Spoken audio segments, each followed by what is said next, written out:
Vamos, hermanos, tenemos 17. Si no, no nos va a dar tiempo. Bueno, pues me da gusto, hermanos, que estén muy bien. Permítanme presentarme. Soy la hermana Claudia García Peralta y pues en este cuatrimestre yo les estaré impartiendo la clase de vida y obra del rey David. Entonces, para comenzar, antes me gustaría que nos fuéramos al libro de Hechos. Vámonos ahí. Es muy importante, hermanos, para esta materia, tu Biblia. Y de preferencia que sea Reina Valera, versión 1960. También es muy importante que tengas un plumín, marcadores, lápiz, pluma, para que estés marcando. En esta clase sí vamos a estar marcando muchos versículos y es muy importante que tú lo tengas como referencia para tu examen o para repasar. Entonces, vámonos, hermanos, al libro de Hechos, capítulo 17. Vamos a irnos al versículo del 10 al 12. ¿Sí? ¿Ya lo tienen ahí? Para leerles este texto me gustaría dar un pequeño introducción a lo que está sucediendo, un contexto a lo que está pasando aquí. Pablo y Silas sabemos que llevaban el mensaje de salvación. Eso nos los narra en el versículo 17 y dice que ellos se encontraban en Tesalónica. Ellos estaban llevando el mensaje y ya llevaban, que creen, 3 días llevando el evangelio. Muchas personas creyeron, judíos, también griegos y algunas mujeres, pero también hubo personas que no creyeron y que esas personas estaban en contra del mensaje que estaban dando Pablo y Silas. Entonces, eso eran judíos, por lo que alborotaron al pueblo, también a las autoridades, por lo que Pablo y Silas tuvieron que salir de ese pueblo y dirigirse a Berea. Y es lo que vamos a leer en el versículo 10 al 12, y dice así: inmediatamente los hermanos enviaron de noche a Pablo y Silas hasta Berea, y ellos, habiendo llegado, entraron en la sinagoga de los judíos, y estos eran más nobles que los que estaban en Tesalónica. Recibieron la palabra con toda solicitud, escudriñando cada día las escrituras para ver si estas cosas eran así. Así que creyeron muchos de ellos, mujeres griegas de distinción, y no pocos hombres. A ver, mis hermanos, ¿qué ven en comparación de los de Berea y Tesalónica? ¿Alguien me puede decir? Que escudriñaban las escrituras.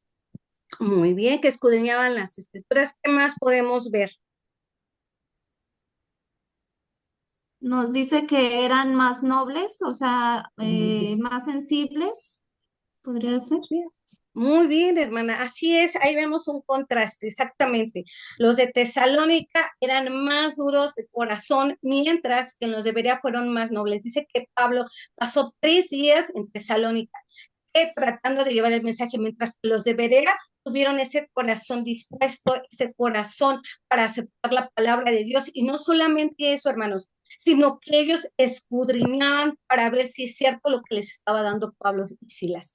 Por lo que en este cuatrimestre, hermano, que tú seas como los de Berea, que tú escudriñes, tengas esa disposición de corazón para aprender más acerca de la palabra de Dios, y que tengamos en cuenta, hermanos, que todo lo que aprendemos no solamente se debe de quedar como un conocimiento, sino que también lo debemos de llevar a la práctica, que nos ayude a crecer espiritualmente.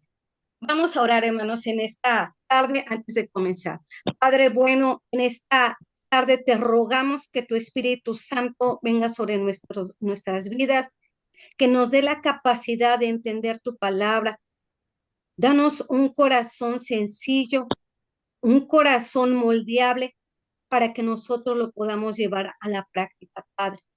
Que tu Espíritu Santo en esta hora nos ministre, no solamente en conocimiento, sino en nuestra vida práctica espiritual. Todo esto, Señor, te lo rogamos en el nombre de nuestro Señor Jesucristo. Amén. Amén, hermanos. Pues miren, para comenzar con nuestra clase del día de hoy, me gustaría comentarles que en la Biblia se hablan de muchas biografías de personajes importantes. Por ejemplo, de Abraham, de Isaac, de Jacob, de José, entre otros. Por ejemplo, de Abraham y de José nos hablan como alrededor de unos 14 capítulos de la Biblia. De otros personajes, por ejemplo, de Jacob, unos 11 capítulos, de Elías, unos 10 capítulos, pero ¿qué creen? Que de David es uno de los personajes que más nos habla la Biblia. Para el personaje de David nos hablan 66 capítulos de la Biblia en el Antiguo Testamento, mientras que en el Nuevo Testamento se hacen como unas 59 referencias acerca de la vida de David. Vemos aquí entonces la importancia que tiene David en el pueblo de Israel, siendo el segundo rey en el pueblo de, el segundo rey en el pueblo de Israel. ¿Okay? Entonces, observamos, hermanos, que entonces David tiene una importancia muy sobresaliente. Además que también, hermanos, observamos que 2 veces aparece refiriéndose la Biblia de él como un hombre conforme al corazón de Dios, cosa que no se habla de ningún otro personaje. Además que también él aparece en la galería de la fe. A ver, díganme ustedes, ¿dónde se encuentra la galería de la fe? Hebreos 11. Exactamente, hermana, muy bien. Vámonos a Hebreos 11, hermanos. 11:1. Ahí, márcalo también, si ya tienes tu pluma, ahí márcalo, para que así de esta manera tú puedas tener ahí esta referencia. Dice Hebreos 11:1. Dice, es pues la fe, la certeza de lo que se espera, la convicción de lo que no se ve, porque por ella alcanzaron buen testimonio los antiguos. Y posteriormente observamos que nos dan toda la lista de los personajes que confiaron en Dios plenamente, y entre ellos mencionan a David, y eso lo vamos a ver en el versículo 32. Vete ahí, hermano. Versículo 32. Tienes que estar muy hábil con la Biblia, es muy importante, tú ya estás en un nivel más alto, estás en un paso más que al principio, ya todo esto debes de manejarlo perfectamente bien la Biblia. Y dice en el 32, y dice, ¿y qué más digo?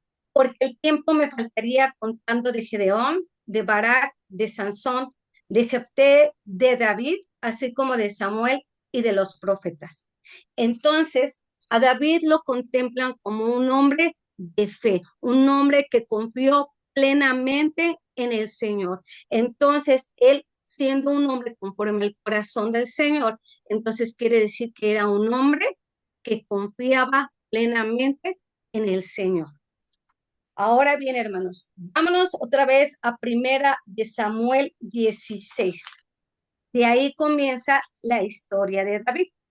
Primera de Samuel 16. Ahí. Pero para que nosotros comencemos, hermanos, a entender la vida y obra de David, es muy importante empezar a ver en qué contexto o en qué tiempo le tocó vivir a David. Fueron tiempos en que la gente se había alejado de Dios, que andaban conforme a su corazón, conforme a sus deseos. Así nos comparte la palabra de Dios. Y dice en Primeras de Samuel, como un contexto, en el primer capítulo, en adelante, todo eso nos narra acerca del sacerdote Elí, también nos habla de sus hijos perversos y posteriormente de Samuel. ¿Quién era Samuel? Fue el último juez de Israel y también un gran profeta. Samuel también nos dice que ya era un hombre en ese tiempo ya, pues obvio, pasó el tiempo, de edad avanzada, ya grande, ¿verdad que sí? Entonces, miren lo que pasó un día. Algo sucedió que Samuel no lo esperaba. Y lo vamos a ver en el capítulo Tenemos el capítulo, mejor que les comento cuál es el capítulo.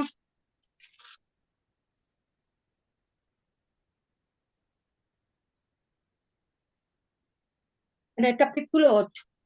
Aquí vemos, ahí váyanse hermanos, en el capítulo 8 nos narra que Samuel tuvo a dos hijos.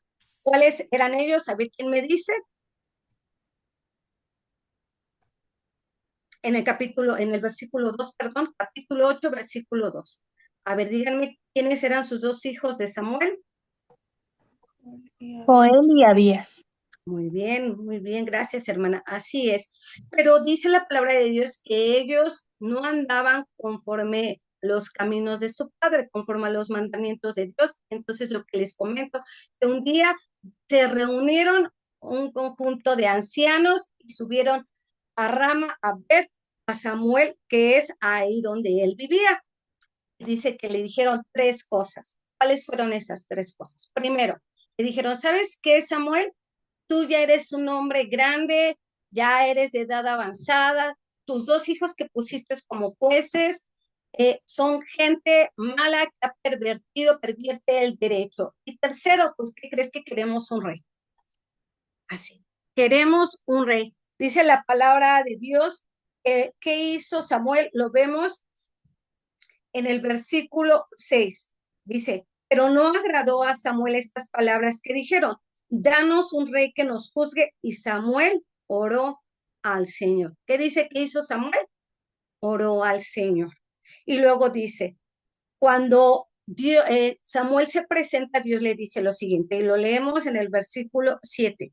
Y dijo Jehová a Samuel, oye la voz del pueblo en todo lo que te digan, porque no te han desechado a ti, sino a mí me han desechado, para que no reine sobre ellos, conforme a todas las obras que han hecho desde el día que los saqué de Egipto hasta hoy, dejándome a mí, sirviendo a dioses ajenos, así hacen también contigo. Y luego en el 9 dice, ahora pues, dice, oye su voz, mas protesta solemnemente contra ellos y muéstrales cómo les tratará el rey que reinará sobre ellos.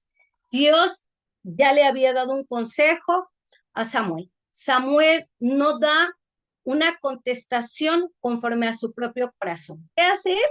Él va delante de Dios, lo busca en oración y Dios le dice, sabes que no te preocupes, no te están desechando a ti, sino a mí, pero ve y diles cómo les va a tratar. Y posteriormente ya lo vemos en el versículo 10, cómo los va a tratar un rey si ellos tienen un rey humano. Dice que sus hijos irán en pos de él, detrás de él, abriéndole camino, que también él va a tomar lo mejor de la tierra, lo mejor de sus frutos, y que también sus hijas van a estar ahí sirviéndolos, perfumándolos, cocinándolos, y que además van a tomar primicias para que él se pueda mantener junto con sus ejércitos.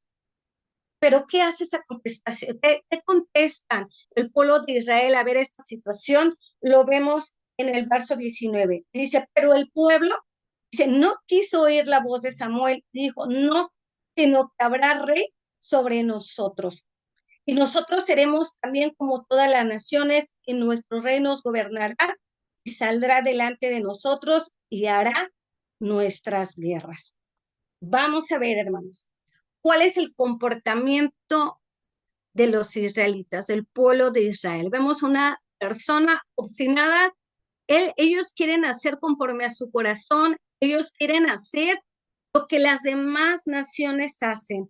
Ellos estaban rechazando a un Dios todopoderoso que iba delante de ellos, un Dios misericordioso, un rey bondadoso, un rey amoroso que estaba en cuidado de ellos.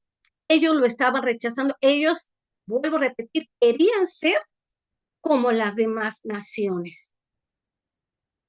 ¿Cuántas veces nos ha pasado a nosotros que a veces envidiamos lo que el mundo hace, lo que gira alrededor de nosotros, lo que hace el tío, la prima, el hermano, la hermana? Anhelamos a la mejor ser como ellos, sabiendo que nosotros tenemos algo mejor, que es la salvación del Señor, y que por medio de Él nosotros recibimos grandes bendiciones. Él es el único que nos puede dirigir. Pero por otro lado, ¿cómo vemos la conducta de de, de David? ¿Cuál es la actitud de David ante esto, hermanos? Dice que, de Samuel, ando aquí desvariando, de Samuel, fue la actitud de Samuel? Samuel se presentó delante del Señor y ¿qué hizo? Oró, puso su queja, puso su aflicción, puso su necesidad, buscó sabiduría de él para poder tener una contestación. Y además, algo más importante que le dice Dios, ve y diles lo que va a acontecer. Juan Wesley decía que había dos tipos de obras, las obras de piedad y obras de misericordia. ¿Cuáles son las obras de piedad? Es la oración, el ayuno, el leer la palabra del Señor, asistir a la iglesia, entre otras. ¿Cuáles son las obras de misericordia? Pues las obras de misericordia son visitar al huérfano, darle de comer al que está en la cárcel, asistir al que está enfermo y también despertar al pecador. Es lo que hizo Samuel, despertar al pecador y decirle, ¿sabes qué? Vas a cometer un grave error. Esto es lo que a veces a nosotros nos corresponde como hijos de Dios, con sabiduría dirigirnos y despertar a las personas que están viviendo en pecado, en una falta grave delante de Dios. Y esta es la situación en la que se encontraban en ese tiempo. Y bueno, así fue. Israel tuvo su primer rey conforme a su corazón y eso lo leemos en el capítulo 9. ¿Quién era Saúl? Vemos que Saúl, hermanos, ¿quién era Saúl? Saúl era un hombre de la tribu de Benjamín. ¿Cuáles eran sus características de ellos? Los vemos en el verso 2. Dice, y tenía él un hijo que se llamaba Saúl, joven y hermoso entre los hijos de Israel. No había otro más hermoso que él, de hombros arriba sobrepasaba a cualquiera del pueblo. Era una persona acepta por la gente, por el hombre, era conforme a lo que el hombre quería un hombre que fuera grande, hermoso, lo describe así, y la palabra de Dios nunca, hermanos,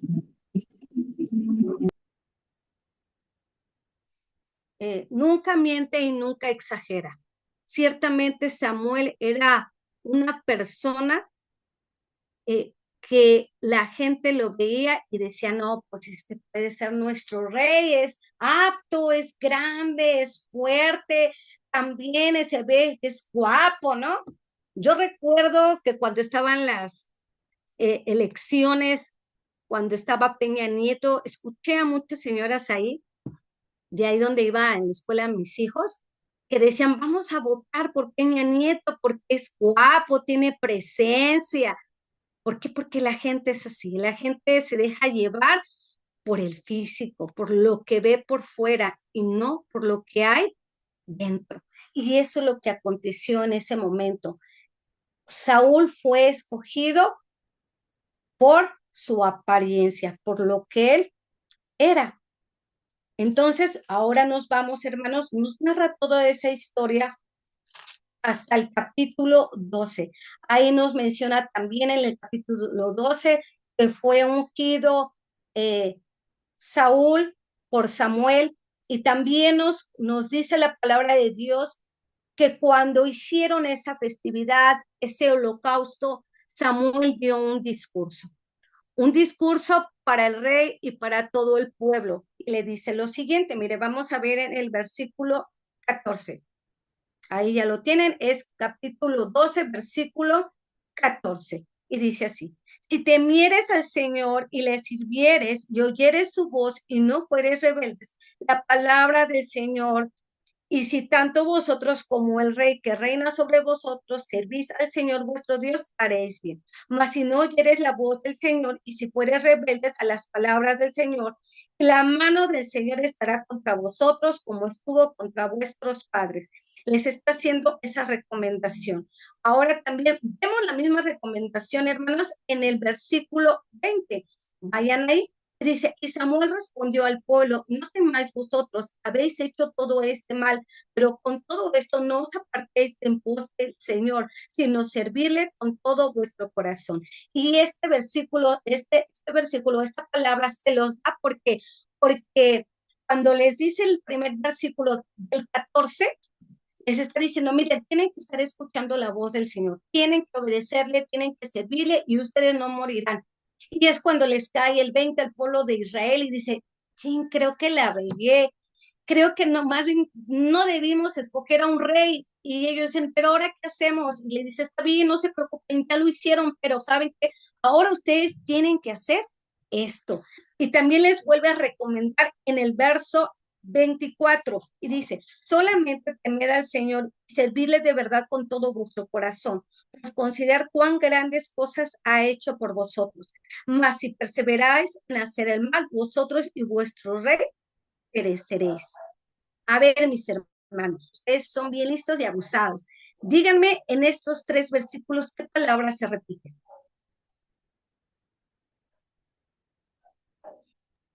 Obedecer al Señor. Obedecer, ¿qué más?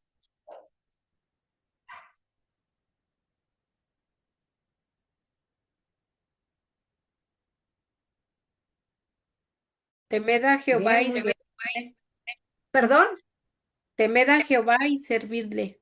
temer al Señor y servirle, exactamente. Y hay otra palabra que resalta también mucho y eso lo vamos a ver en los siguientes capítulos.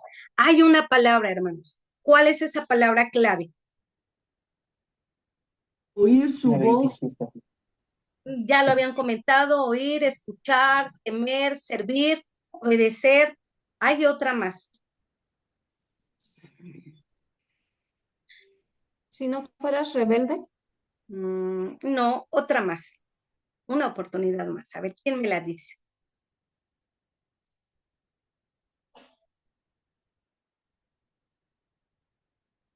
¿Se dan? ¿Se dan?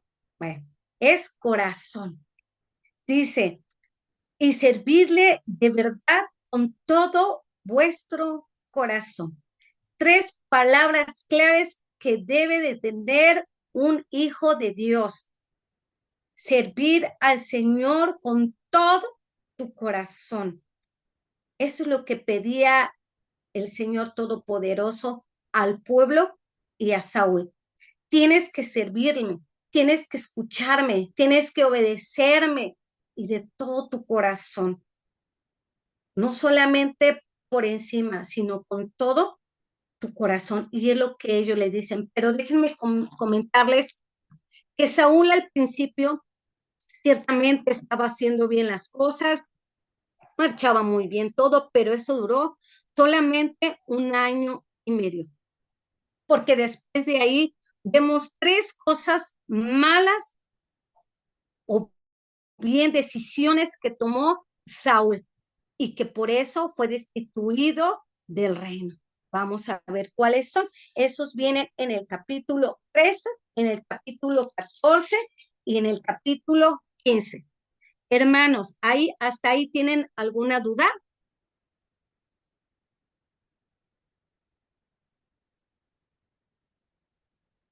¿No? ¿Seguros?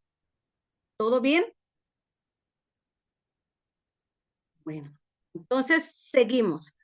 Aquí vemos, hermanos, entonces ya está constituido un rey que es conforme al corazón del hombre, porque no era la voluntad de Dios, un rey en ese momento, y ya él fue ungido, ya él estaba haciendo sus labores, ya Samuel le había dicho cuál era, por qué línea, por qué camino tenía que seguir. Así es Dios tan bueno que siempre nos muestra el camino. No es como decir, ando a tientas. Por eso, cuando nosotros tenemos que tomar decisiones y nos equivocamos, les debemos de decir, Señor, guíame porque esa es tu voluntad, que yo sea encaminado en tu verdad, que sea encaminado en tu santa voluntad y en tus mandamientos. Y Dios es bueno para dirigirnos. Y aquí Dios muestra su gran amor a través de Samuel para que el pueblo y el rey siguieran sus caminos y fueran de bendición Saúl para el pueblo y el pueblo recibiera esa bendición. Entonces, ¿qué está pasando aquí? Saúl toma 3 decisiones muy equivocadas que les va a llevar a perder el reino. Y la primera nos lo dice en el capítulo 13. ¿Qué nos dice en el capítulo 13? Acuérdense que nada más yo les estoy contando la historia, nada más estoy tomando versículos claves en la que tú puedes marcarlos como referencia, ¿ok? Entonces, ¿qué nos dice en el capítulo 13? En el capítulo 13 nos dice que había una guerra entre el pueblo de Israel y los filisteos, pero ¿qué creen? En esta guerra estaba muy desequilibrada. ¿Por qué? Porque el pueblo de Israel solamente contaba con 3,000 hombres. 2,000 hombres estaban con Saúl y 1,000 hombres estaban con Jonathan. Mientras que con los filisteos, que creen cuánta ejército había, dice que habían 30,000 carros, 6,000 hombres de a caballo y un pueblo numeroso como la arena de mar. Eso nos lo dice en el verso 5.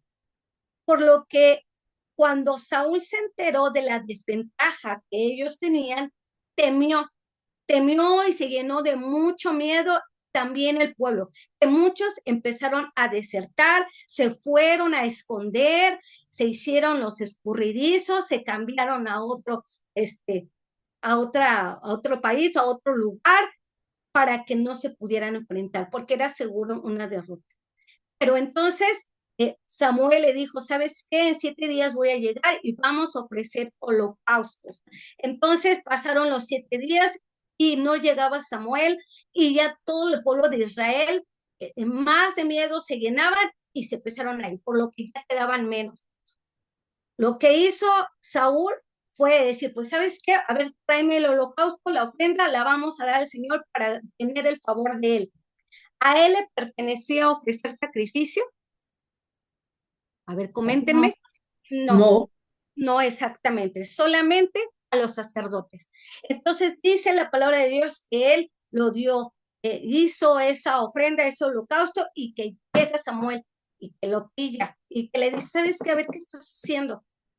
Y lo primero que Saúl le dice es que, ¿sabes qué? Sí, ciertamente pequé, pero tú no llegabas, tú dijiste que en 7 días y mira el día que es, ahora también el pueblo también ya se va, me estoy quedando sin personas.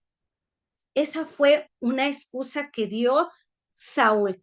¿Y qué le dice Samuel? Y lo vemos en el versículo 13. Dice, locamente has hecho, no guardaste el mandamiento del Señor tu Dios que él te había ordenado, pues ahora el Señor hubiera confirmado tu reino sobre Israel para siempre.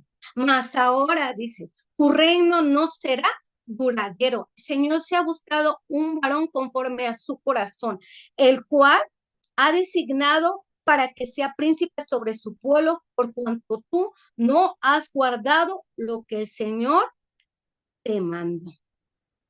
Ahí ya Samuel estaba profetizando acerca de David. Ahí ya lo vemos, ya están dando luces. Y ya vieron esa palabra clave que les comenté hace rato. ¿Cuál era esa palabra clave? Corazón.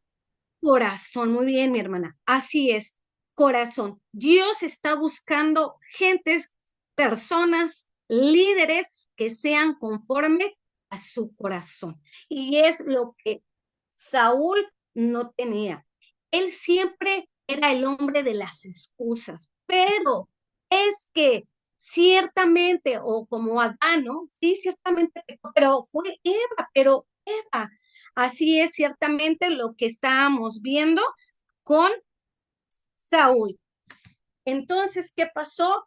Que se fue Samuel y esa ocasión solamente habían 600 hombres en la batalla. ¿Cuántos? 600.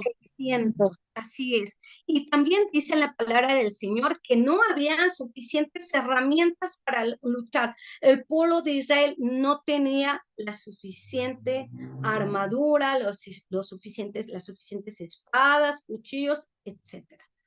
Fue un caos ese día. Eso fue su primer error de Saúl, una decisión terrible que le había costado ya perder el reino. Vamos a ver la segunda decisión mala. Él hizo un voto temerario en contra de su hijo Jonatán, y eso lo vemos en el 14. Dice la palabra de Dios que ese día también estaban en guerra contra los filisteos, pero los filisteos se encontraban de un lugar y del otro lugar se encontraba Jonatán y Saúl y todo el ejército. Y habían grandes peñascos, una grande abertura que para pasar del otro lado pues era peligroso y era muy difícil en que pudieran ganar. Entonces no se animaba ni uno ni otro a pasar por ese peñasco o esa hondanada para poder pelear. Y dice que Jonatán, un hombre muy valeroso, que amaba también al Señor, muy diferente, y lo vamos a ver en contraste con su papá. Él decide ir a enfrentar a los filisteos junto con su escudero y le dijo, vente, vamos. Y lo vemos en el verso 6. Ahí estamos, hermanos. Verso 6, capítulo 14, verso 6. Y dijo pues Jonatán a su paje de armas, ven, pasemos a la guarnición de estos incircuncisos. Quizás haga algo el Señor por nosotros, pues no es difícil para el Señor salvar con muchos o con pocos. ¿Qué observan ahí? Hay un contraste muy importante entre Saúl y Jonatán. Saúl se adelantó a ofrecer sacrificio porque él estaba poniendo su confianza en las personas, en el ejército, en la multitud, y tenía temor. Mientras que Jonatán estaba confiado plenamente que solamente quien le daba la victoria era Dios. Así fueran poquitos, así fueran muchos, Dios les iba a dar una gran victoria, pero ellos tenían que tener fe. Aquí a lo mejor hasta en la galería de la fe hubiera aparecido Jonatán, ¿no? Un hombre que tuvo fe. Y dice entonces que ellos entonces decidieron ir para allá donde se encontraban los filisteos, pero antes Jonatán pidió una señal al Señor y le dijo, mira, Señor, vamos a hacer esto. Si yo me presento ante los filisteos y me ven y ellos me dicen, ándale, ven, ahorita ya te vimos, vamos a ir para allá abajo y te vamos a dar lo que te mereces, quiere decir que Dios no nos los entregará a nuestras manos. Pero si ellos nos dicen, cuando nos vean, vengan, suban y van a ver lo que les va a tocar aquí, entonces quiere decir, esa es la señal que Dios nos los va a entregar. Y ciertamente ellos, los filisteos, le contestaron a Jonatán, vengan, suban, aquí los vamos a esperar. Y dice la palabra de Dios que entonces Jonatán y el escudero dijeron, no, Dios nos los va a entregar, y entonces ellos comenzaron a subir. Y sí, fue una gran batalla, 2 hombres que lucharon y mataron a un gran número de filisteos. Todo esto llegó a los oídos de Saúl y del pueblo, y no entendían, se espantaron, hubo perturbación, hubo temor, y dijeron, ¿qué estará pasando? Pero sin embargo ellos se apresuraron. Entonces, a ver, pues dar manos a la obra si vamos a atacar, y no. Entonces, en ese momento, Saúl otra vez, lleno de miedo, lleno de temor, hace un pacto y dice, ¿saben qué? A ver, sé que están en la guerra, sé que no han descansado bien, pero no importa, ustedes van a entrar en ayuno, nadie va a comer hasta que no ganemos esta victoria de parte de Dios. Entonces, él les estaba imponiendo una carga más, el no comer. Entonces, cuando Jonatán baja y se incorpora otra vez al grupo, porque no sabía Saúl que Jonatán se había ido, entonces dicen que iban atravesando en un bosque y Jonatán ve la miel, se alarga su mano, toma, dice la palabra de Dios que se le aclarecieron los ojos. ¿Qué quiere decir eso?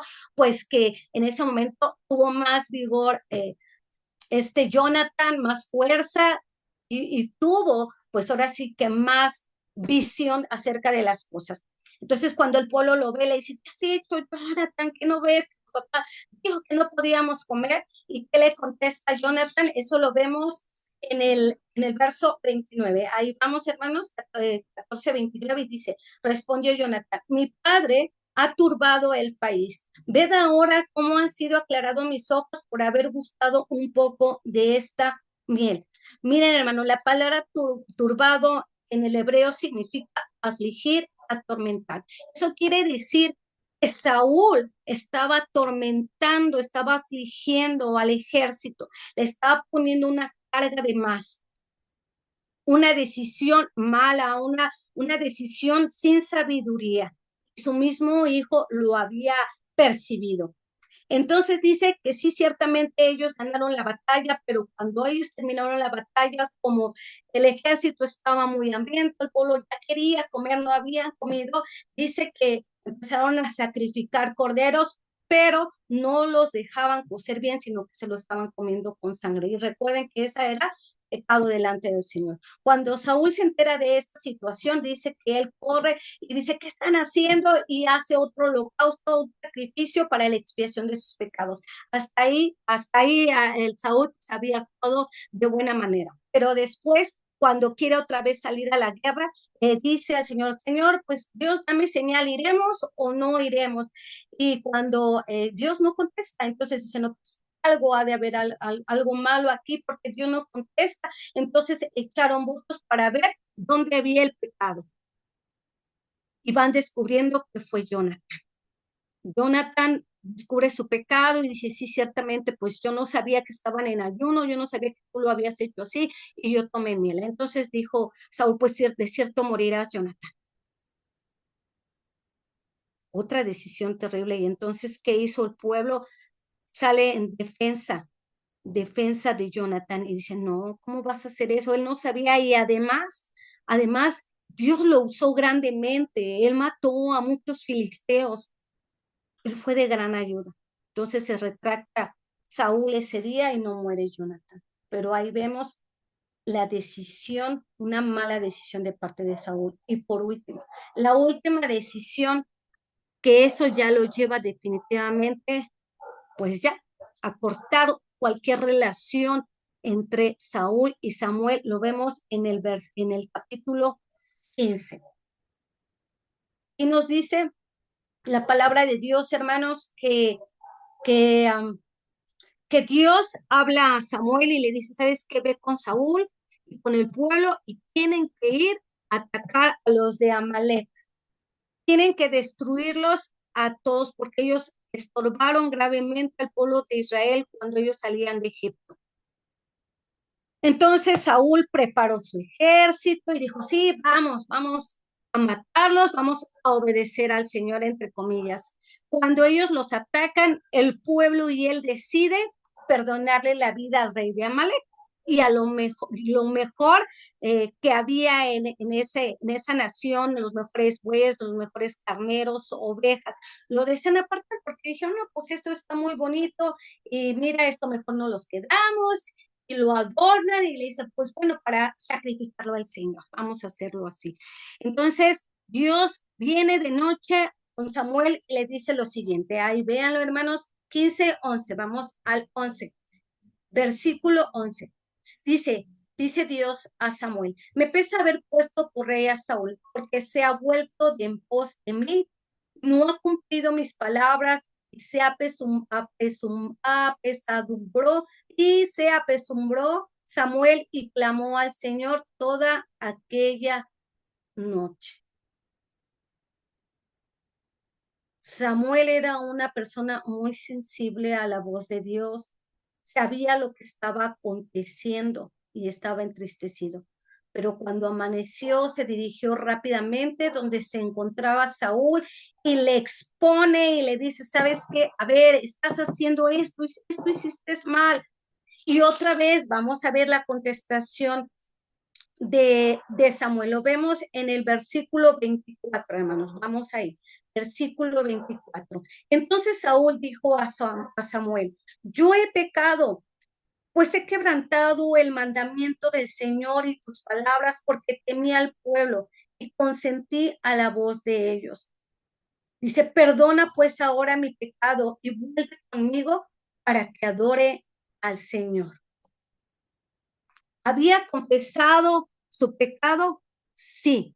Pero ¿qué vemos otra vez? Un hombre de la justificación, un hombre que en todo tiempo se está justificando, diciendo, pero es que fue el pueblo, pero mira, ya me voy a portar bien, olvidemos todo el tema, ven conmigo y mira, vamos a sacrificar el holocausto a tu Dios y que todo el pueblo vea que el favor del Señor está conmigo. ¿Qué vemos ahí? Él solamente se preocupaba por su imagen. Él solamente quería agradar al pueblo y no agradar a Dios. Es lo que estamos viendo en este pasaje. Entonces vemos aquí en el 27, dice, y volviéndose Samuel para irse, él se asió de la punta de su manto y este se rasgó. Entonces Samuel le dijo, el Señor ha rasgado hoy de ti el reino de Israel y lo ha dado a un prójimo tuyo mejor que tú. Segunda profecía acerca de la llegada de un nuevo rey, David. Dice, y además el que es la gloria de Israel no mentirá ni se arrepentirá, porque no es hombre para que se arrepienta. Y él dijo, yo he pecado, pero te ruego que me honres delante de los ancianos de mi pueblo y delante de Israel y vuelvas conmigo para que adore al Señor, tu Dios. Y así lo hizo, hermanos, así lo hizo. Samuel se regresó y fue como decir, es mi último favor que te hago, pero es la última vez que me vas a ver. Entonces, ¿qué vemos aquí? Una vez más, Saúl se está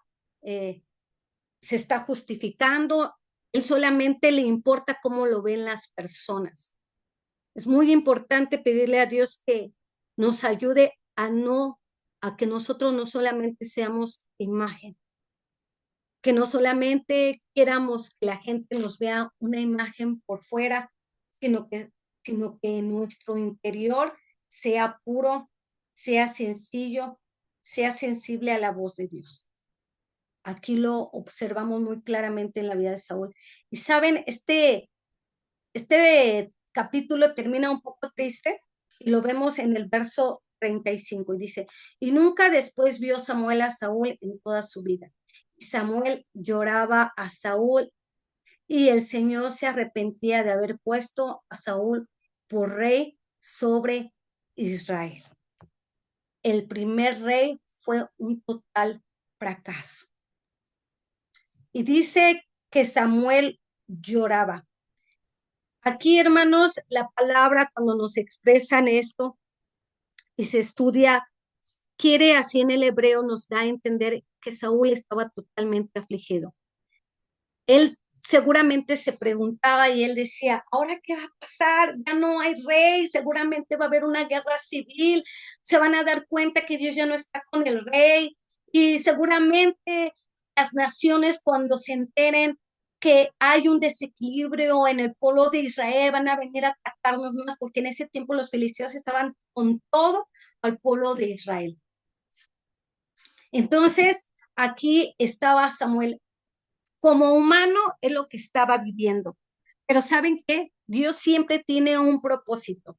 Dios siempre tiene una salida y no es un plan B. No, desde un principio Dios ya tenía designado que iba a haber un rey, pero era su tiempo. Un rey que se iba a ser establecido eternamente para siempre. Que primero iba a ser David y posteriormente Jesucristo nuestro rey. Dios ya lo tenía planeado.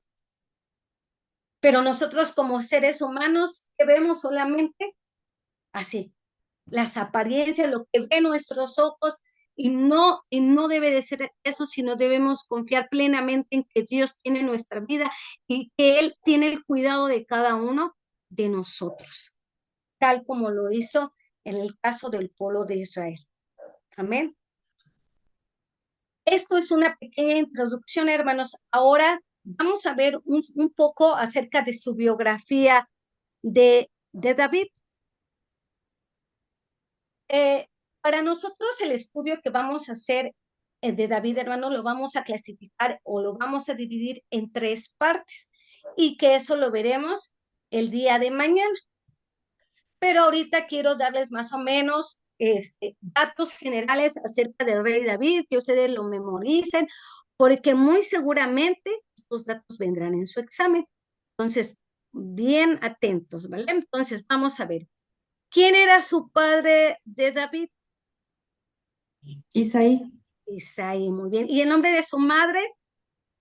No aparece.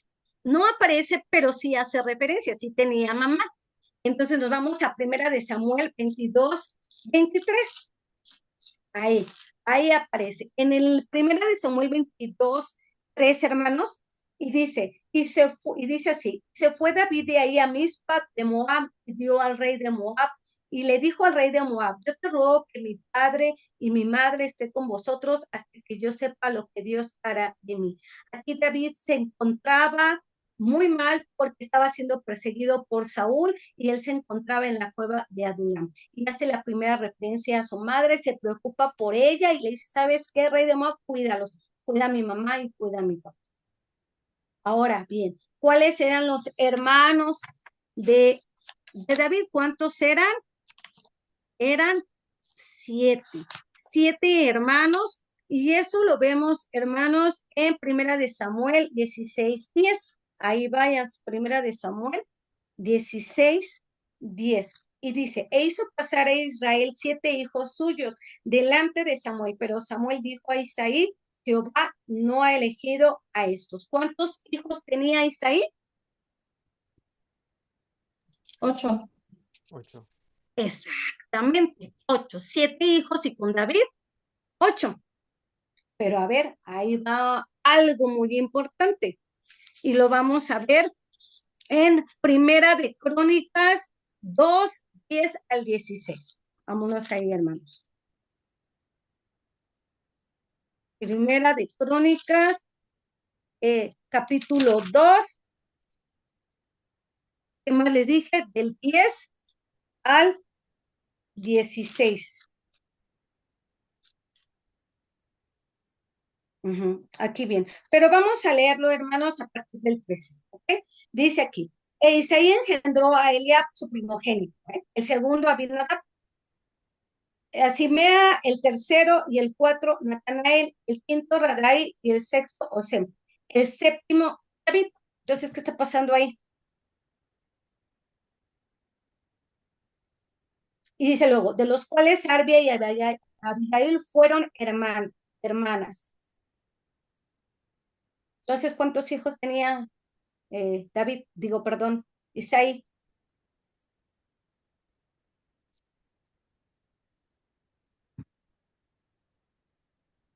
7 o 8. Ah, ¿verdad? Ahí viene. Es por eso que mucha gente viene cuando son escépticos y quieren contraatacar a la Biblia, dicen, hay mucha confusión. Ahí porque dice que eran 7 y luego con David 8 y aquí nos mencionan 7. Bueno, hay una razón a lo mejor que los dan los eruditos y la primera es de que cuando se menciona a Eliab, hermanos, más bien, se menciona a otro hermano llamado Eliú. Y ellos dicen que ese es el séptimo hijo, Eliú, pero muchos eruditos dicen que no, que es una variante del nombre Eliab. Bueno, ahí hay una postura que dicen los eruditos. Y la otra es esta. Déjenme comentarles que yo tengo 2 hermanos y conmigo son 3. Siempre que me preguntan, es lo que yo digo, yo tengo 2 hermanos y conmigo somos 3, pero nunca cuento a mi hermanita que falleció cuando era pequeña. Nunca yo digo, ¿sabes qué? Que tengo 3 hermanos y conmigo somos 4, porque pues una ya no se cuenta. Entonces muchos eruditos creen que el otro hijo de David murió joven. Por eso ya no se cuenta en la genealogía. Entonces, ahí es lo que vemos. Entonces, ya vimos que hay 7 hermanos de David y que tuvo 2 hermanas, Salvia y Abigail. ¿De dónde pertenecía David? Él pertenecía de la tribu de Judá, era de Belén. Acuérdense que sus bisabuelos, ¿quiénes eran? De David.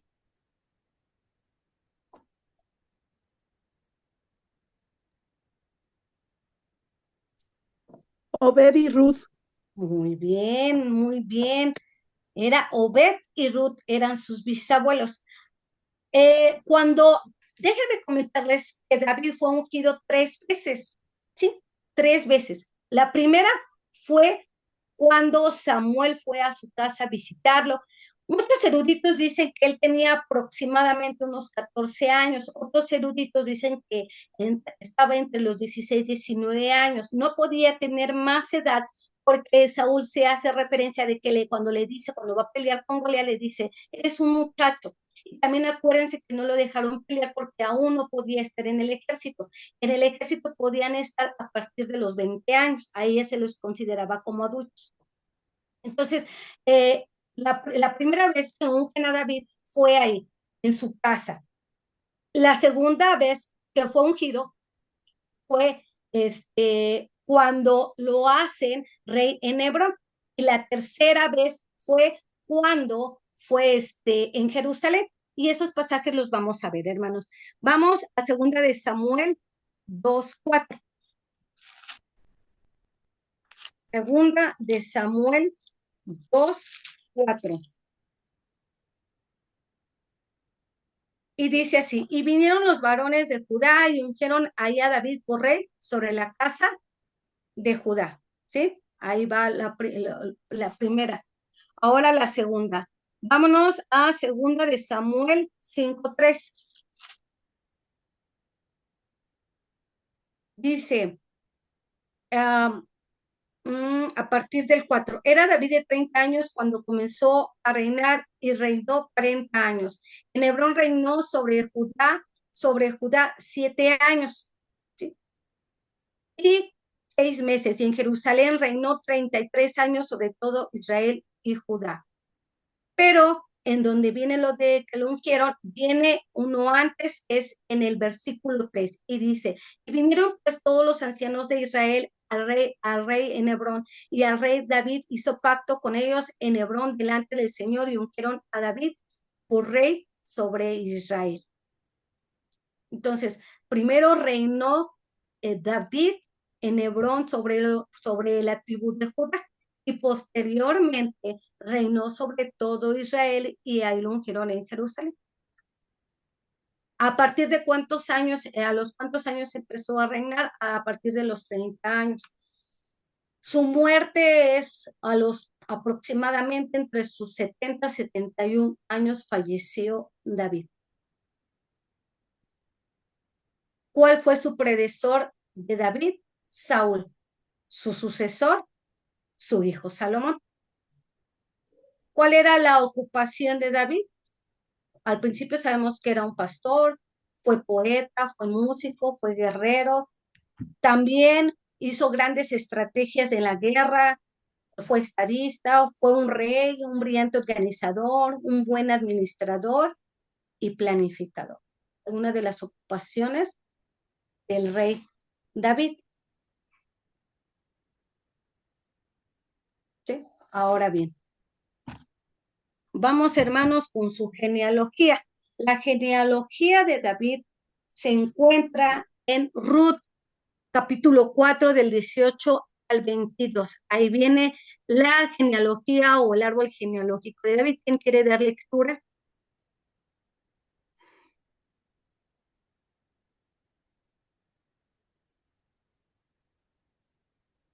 ¿Quién dice yo?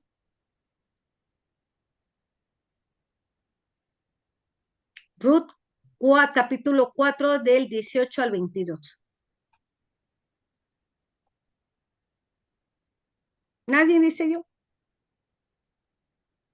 A ver, hermana Catita, porque ya la conozco a ella. Nada más que la conozcan las demás hermanas ya.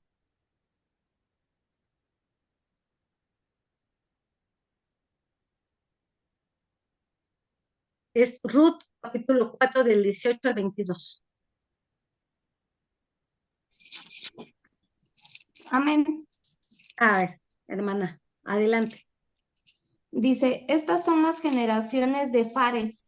Fares engendró a Esrom. Esrom engendró a Ram. Y Ram engendró a Aminadab. Aminadab engendró a Naasón. Y Naasón engendró a Salmón. Salmón engendró a Boz. Y Boz engendró a Obed. Obed engendró a Isaí. E Isaí engendró a David.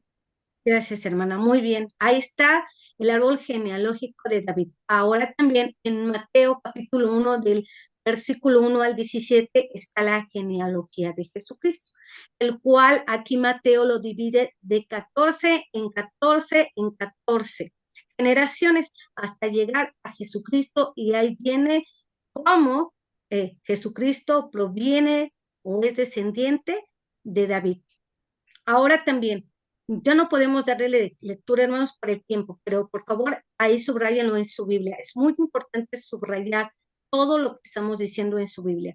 Ahora bien, ¿dónde viene la promesa de Dios a David a través de Jesucristo? La promesa que yo le había dado a David de, ¿sabes qué? Tu reino será eterno. Eso lo encontramos en 2 de Samuel 7:16. Dice, y será firmada tu casa y tu reino para siempre. Delante de tu rostro y tu trono será estable eternamente. Otras referencias también bíblicas que encontramos, hermanos, está en Isaías capítulo 9, versículo 7, en Jeremías capítulo 23, verso 5, y Lucas capítulo 1 del 32 al 33. También márquenles, por favor, cuando tengan un tiempo.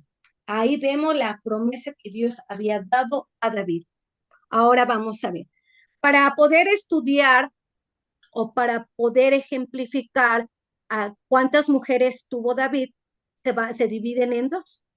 Uno, primero los hijos nacidos en Hebrón, ¿sí? Eso los tuvo David entre los 30 y 37 años.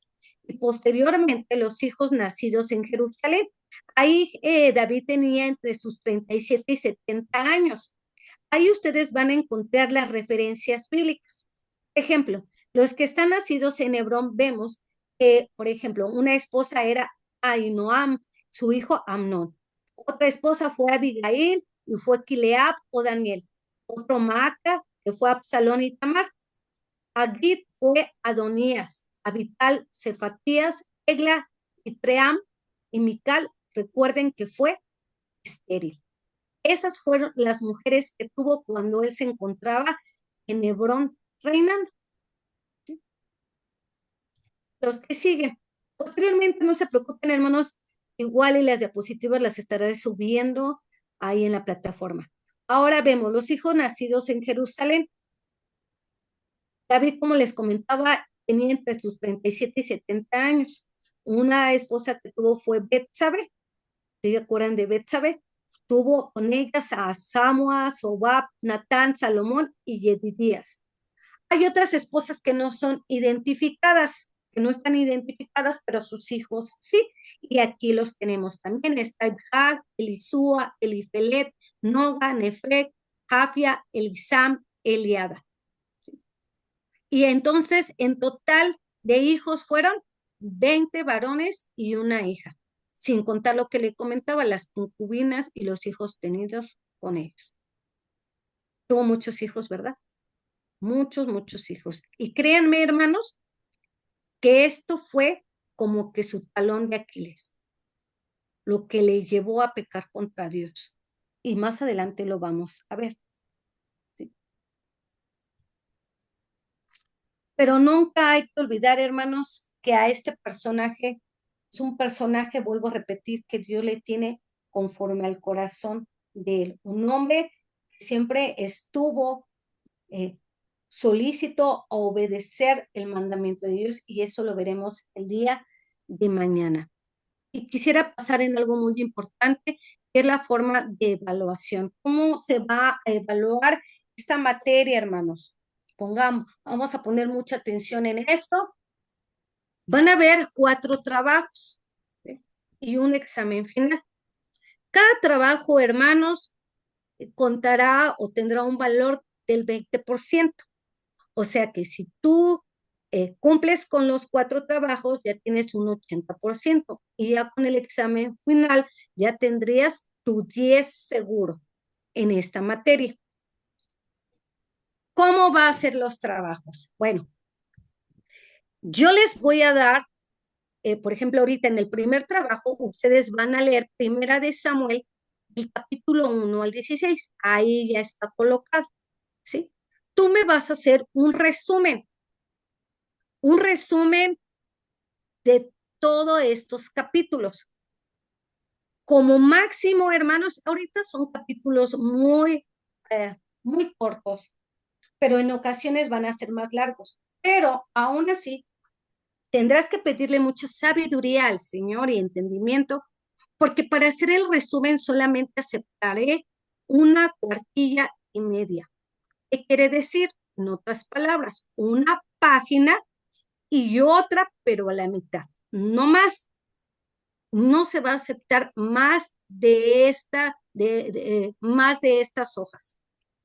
Ahora bien, posteriormente, ya que hayas hecho tu resumen con los hechos o acontecimientos más trascendentes, tú en otra página o en otra hoja, tú vas a hacer una aplicación de la vida diaria. ¿Cómo lo aplicas tú a tu vida todo esto que aprendiste? Aquí yo les di algunas aplicaciones. Tú las tienes que hacer y tienen que ser muy originales. Déjenme les digo, yo estoy vacunada contra toda la información que luego hay en el internet. Tengo un hijo adolescente que se acaba de graduar de la prepa y conocía mucho sus artimañas para poder hacer un trabajo más rápido. Y sí me doy cuenta. Y cuando me daba cuenta, tenía que volverlo a hacer mi hijo. Entonces, hermanos, es muy importante que no haya plagio en tus aplicaciones o que tú metas la información para que te salga un resumen excelente. Porque sí nos vamos a dar cuenta. Ahora bien, aquí es lo que les comentaba. Aquí está la rúbrica, lo que les acabo de mencionar. ¿Qué más? Vamos a calificar la ortografía. Es muy importante tu ortografía y una excelente redacción. No deben de haber palabras repetitivas. Algo muy importante. Tú ya estás en otro nivel. Por lo que la palabra Dios, Jehová, Jesucristo, la Biblia, la palabra de Dios, son palabras que van en mayúscula la primera, eso ya lo saben, van con mayúscula. Son nombres propios, eso lo aprendimos en la primaria. Debe de ser una excelente presentación, tiene que ser un trabajo a computadora, no a mano, hermanos. Y miren, aquí dice, no se aceptarán trabajos fuera de tiempo. ¿Por qué? Les voy a comentar por qué. El primer trabajo, hermanos, para entregar es el 21 de julio. El último día para entregar es el 21 de julio. El segundo trabajo para entregar el último día es el 25 de agosto. El tercer trabajo para entregar es el 29 de septiembre. Y el cuarto trabajo es el último, el 13. Pero como yo sí aplico la palabra de Dios y sé que Dios tiene atributos comunicables y uno de ellos es la bondad y yo soy bondadosa, entonces ustedes van a tener el día 22, 23, 24, 25, 26, 27 y 28. Eso quiere decir que ustedes tendrán 7 días más de gracia. Igual en los demás días. El último día, por ejemplo, en el segundo trabajo es el 25 de agosto. ¿Vale? Entonces, ustedes van a tener de gracia el día 26, 27, 28, 29 y así sucesivamente hasta el 1 de septiembre. Porque soy bondadosa, yo sí aplico la palabra del Señor. Entonces, tienen muchos días para que tú puedas subir tu trabajo, entregarlo en la plataforma. ¿Ok? Entonces, por eso No hay de una segunda oportunidad, no hay fuera de tiempo, no hay más, porque ya se está aplicando, hay un tiempo muy valioso para que tú lo entregas y dices, ya se me dio tarde y el 25 ya no me dio tiempo, porque me surgió varias cosas, bueno, el 26 ya, bueno, ya el 27, el 28 y ya. Entonces vas a tener días más de gracia para que tú recibas. Ahora, siempre tienes que colocar una portada al trabajo. No coloques imágenes en el resumen. Que digan, para que se vea más bonito. No, imágenes, no. Y toda tu calificación, hermanos, dependerá de un trabajo genuino, no plagio, como lo que les estaba comentando. No plagio que tú busques y metas ahí, ya les estoy dando ideas, mejor ya no les digo más. Pero bueno, ya no metas, pídele a Dios sabiduría y que sea algo aplicable para tu vida. Haz toda esta palabra tuya y dile, Señor, ¿qué me quieres hablar? ¿Qué me quieres decir en estos pasajes? ¿Cómo lo puedo aplicar en mi vida? Hermanos, entonces, eso es lo que nosotros vamos a evaluar, o más bien yo voy a evaluar. Y su examen final va a ser muy fácil. Va a ser muy fácil, hermanos, y pues, primeramente Dios, todo va a salir muy bien. ¿Alguna duda hasta aquí, hermanos? Yo, hermana, conforme vayan avanzando la entrega de los trabajos, nos va a ir diciendo las porciones del libro que va a abarcar. Ujú. Sí, Ah, hermana, sí, ahorita como nada más hemos abarcado, ahorita hasta aquí, de hecho, pues mañana vamos a ver el capítulo 16. Acuérdense que el 13, 14 y 15 habla de los errores que tuvo Saúl y posteriormente mañana veremos el capítulo 16. Entonces también es muy importante, hermanos, que se metan, por favor, ahí en la plataforma, ahí subí el sílabo para que ustedes vean cuáles son los temas que estamos viendo y ustedes estén dando cuenta qué estás viendo, cómo vamos avanzando. A mí me gusta abarcar todo el temario que se está presentando en el sílabo. Primeramente, Dios, que Dios nos ayude. ¿Alguna otra duda, hermanos? ¿La tarea se sube a la plataforma? Sí, se va a subir a la plataforma. Ya les estaremos diciendo cómo, o bien, más bien es en PDF. Se estará abriendo ese apartado para que ustedes suban su trabajo en PDF. Vuelvo a repetir, PDF, hermanos. ¿Vale? Con su portada, su nombre. Me tocó el año pasado muchos trabajos sin nombre. Y yo decía, Señor, dame revelación, dame el don de ciencia para entender quién es. Pero pues no, Dios no me da ese don. Hay otros dones menos ese. Entonces, hermanos, por favor, si no, se van a quedar sin calificación. ¿Otra duda, hermanos? En cuanto sí, al tema, los trabajos, nada. Sí, el número para poderla hacer la tarea en Word, si hay un número o una letra en específico. Sí, Arial 12. Ok. Arial 12, por favor. Esté justificado su trabajo, por favor. ¿Los Dicen, márgenes con las que viene o lo sí, mil? sí, con los que vienen. Sí, Ok, gracias. hermana, para servirles. ¿Otra duda? No, pues vamos a terminar orando, hermanos, en esta noche. Padre bueno, te damos gracias por este tiempo, que tu bondad y tu misericordia permanezca con nosotros durante esta noche cuando estamos durmiendo y con todos nuestros seres queridos. Ayúdanos, Señor, y que tu palabra quede en nuestro corazón grabada y que podamos aplicarla en nuestro diario vivir. Todo esto, Señor, te lo pedimos en el nombre de nuestro Señor Jesucristo. Amén. Amén, hermanos. Pues muy buenas noches, que estén muy bien. Y si Dios nos los permite, mañana nos vemos. Buenas Muchas noches, gracias. hermana Gracias, Clau. hermana. Que Dios Hermana le Angie, bendiga. Muchas gracias. Dios les bendiga, hermana Angie.